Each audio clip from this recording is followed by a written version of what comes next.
நான் அவர் மீது சொல்லியிருக்கக்கூடிய டிஎம்கே ஃபைல்ஸ் குற்றச்சாட்டுக்கு அவர் அவதூறு வழக்கு போட்டிருக்கிறார். ஆனால் நான் கேட்ட கேள்விக்கு அண்ணன் பதில் சொல்லாமல் என் மீது ஒரு புதிய அவதூறு அங்கே ஆரம்பித்தார். அதாவது நான் என்னுடைய மனைவியின் பேரில் சொத்து வாங்கியிருக்கிறேன் அப்படின்னு சொன்னார். நான் கேட்டேன், என் மனைவி என்ன படிச்சிருக்காங்கன்னு தெரியுமான்னு கேட்டேன், தெரியாதுனாரு. என் மனைவி என்ன சம்பாதிக்கிறாங்களான்னு கேட்டேன், தெரியாதுனாரு. என் மனைவி மல்டிநேஷ்னல் கம்பெனியில் வேலை பார்க்குறாங்களான்னு தெரியுமான்னு கேட்டேன், தெரியாதுனாரு.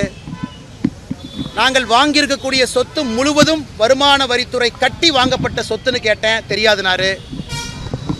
ஃபைனான்ஸில் கடன் வாங்கி சொத்துக்கு வாங்கியிருக்கோம், டாக்குமெண்ட்டை பார்த்தீங்களான்னு கேட்டேன், தெரியாதுனாரு. என்னுடைய மனைவி நான் வாங்கிய கடன் எல்லாம் சேர்ந்து அந்த சொத்தை வாங்கியிருக்கிறோம், தெரியுமான்னு கேட்டேன், தெரியாதுனார். எதையுமே தெரியாமல் நான் ஏதோ ஊழல் செய்து, எந்த ஒரு பொது வாழ்க்கையிலும் இல்லாத நான் ஊழல் செய்து ஒரு சொத்தை வாங்குறேன்னு சொன்னார். அதற்காக கிராஸ் எக்ஸாமினேஷன் நடக்கும் பொழுதே அதை நீதியரசரிடம் பதிவு செய்துவிட்டு நாளை அவர் மீது மற்றும் ஒரு புதிய அவதூறு வழக்கை நாங்கள் தொடுக்க இருக்கின்றோம். எங்களுடைய வழக்கறிஞர்கள் அண்ணன் குமரகுரு அவர்கள் வழக்கறிஞருடைய தலைவராக இருக்கிறாங்க. அவர் அனுமதி வாங்கி அண்ணன் பால் கனகராஜ் அவர்கள் எங்களுடைய மூத்த வழக்கறிஞர், அவர் இந்த அவதூறு வழக்கை மற்றும் தொடுக்க போகிறோம். அதனால் இந்த கேஸை பொறுத்த வரைக்கும் நாங்கள் விடப்போவது கிடையாது.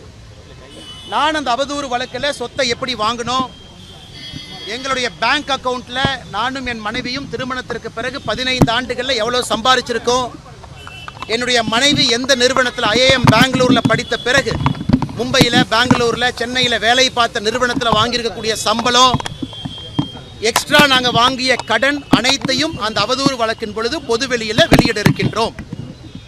அதே போல் இன்னொன்று சொன்னார், நான் சென்னையிலே தங்கியிருக்கின்ற காரணத்தினால நண்பர்கள் வந்து இந்த டிஎம்கே ஃபைல்ஸில் சொல்லியிருந்தேன் வீட்டு வாடகை கொடுக்குறாங்க அப்படின்னு. அதையும் ஒரு அவதூறாக சொன்னார். அதுக்கும் நான் பதில் சொன்னேன். நான் சென்னையில் இருப்பது பாரதிய ஜனதா கட்சியினுடைய மாநில தலைவர் என்கின்ற பொறுப்பினால் மட்டும்தான் இருந்தேன். எனக்கு சென்னையில் பிஸ்னஸோ எதுவும் கிடையாது. கட்சி பொறுப்புக்காக கோயம்புத்தூர், கரூர்லேருந்து சென்னைக்கு வந்தேன்.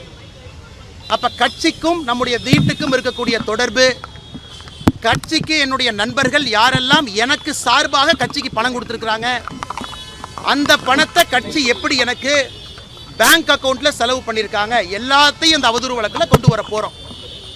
நான் ஜென்ரலாக யாராச்சும் பேசினா அவதூறு வழக்கெல்லாம் நான் போடவே மாட்டேன். ஆனால் இதில் டிஆர் பாலு அவதூறு வழக்கு போட்டதில் நான் இன்னைக்கு ஆஜராகி கேள்வி கேட்கிறப்ப மறுபடியும் தப்பிப்பதற்காக ஒரு புது அவதூறை சொன்னதற்காக அவர் மீது மற்றும் ஒரு அவதூறு வழக்கை தொடுக்க இருக்கின்றோம். அதில் எல்லாம் வெளியே வரட்டும். நான் ஏற்கனவே டிஎம்கே பார்ட் ஃபைல்ஸ் வெளியிட்ட பொழுது கடந்த 20 ஆண்டுகளாக என்னுடைய மொத்த சொத்து பட்டியலை வெளியிட்டோம். இந்த முறை டிஆர் பாலு அவர்கள் மீது தொடுக்கக்கூடிய அவதூறு வழக்கின் பொழுது நானும் என்னுடைய மனைவியும் நான் அரசியலுக்கு வந்த பிறகு வாங்கிய சொத்துக்கள் ஏதாவது இருந்தால் ஒரு விவசாய நிலம் வாங்கியிருக்கிறோம். அந்த விவசாய நிலத்திற்கு பணம் எங்கிருந்து வந்தது எல்லாம் பொதுப்படையில் இருக்கும். கடன் வாங்கியிருக்கிறோமா 2.5 கோடி ரூபாய் கடன், அதுவும் பொதுப்படையில் இருக்கும். அதனால் நேர்மையான அரசியலை முன்னெடுக்க வேண்டும் என்று நினைக்கக்கூடிய நான் அந்த கடினமான பாதையில் பயணித்து தான் ஆகணும். எனக்கு இந்த டிஆர் பாலு அவர்கள் மீது நான் தொடுக்கக்கூடிய புது அவதூறு வழக்கு என்பது இதையெல்லாம் பொது வெளியில் பத்திரிகை நண்பர்கள் மூலமாக தமிழக மக்களுக்கு சொல்வதற்கு ஒரு வாய்ப்பாக பயன்படுத்தி எல்லாத்தையும் வெளியே சொல்வதற்கு இந்த அவதூறு வழக்கை பயன்படுத்தி கொள்ள இருக்கின்றோம்.